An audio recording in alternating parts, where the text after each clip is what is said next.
મેં તો બુધાભાઈને આમ વ્યક્તિગત અમે 4-5 જણા જ્યારે બેઠા ત્યારે આ વિચાર મૂક્યો હતો.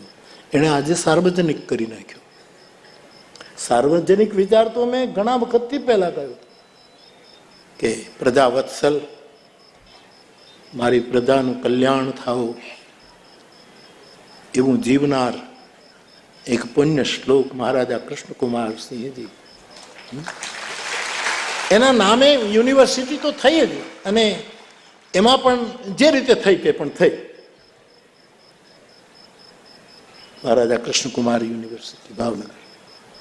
એરપોર્ટની વાત હું ઘણા વખતથી કયા કરું, પણ અમે બેઠા હતા અને મેં સમજતો એ અમારી અંદરની વાત હતી કે હું તો એમ પણ ઈચ્છું નહીં, માંગું નહીં, પણ એક મનોરથ જરૂર કરું કે શું કામ આઝાદીના 75 વર્ષ જ્યારે ભારત ઉજવી રહ્યું છે ત્યારે સ્વતંત્ર ભારતને 1815નો ધણી આખું રાજ સૌથી પહેલા અર્પણ કરી દે. હું તો મારો વિચાર રજૂ કરતો હતો, એને આપણે મરણોત્તર ભારત રત્ન કેમ ના આપી શકીએ? પણ એના જે નિયમો હોય એમાં આપણે ક્યાંય કોઈ વિક્ષેપ નથી કરવું. જે નિયમો છે કરવું એ થાય તો થાય, ન થાય તો કંઈ નહીં. આપણે એમાં કહીશું આ તો ખાલી વિચાર છે.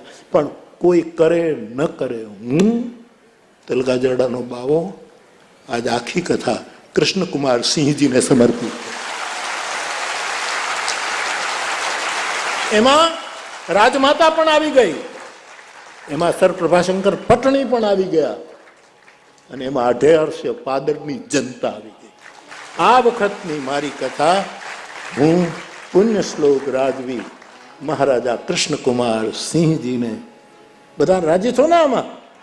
આપણે બધા જ ભેગા થઈ આ આખી કથા કૃષ્ણાર્પણ મસ્તુ મહારાજના ચરણોમાં આ કથાને અર્પણ કરું છું. અને હવે હનુમાનજીને વિદાય આપું.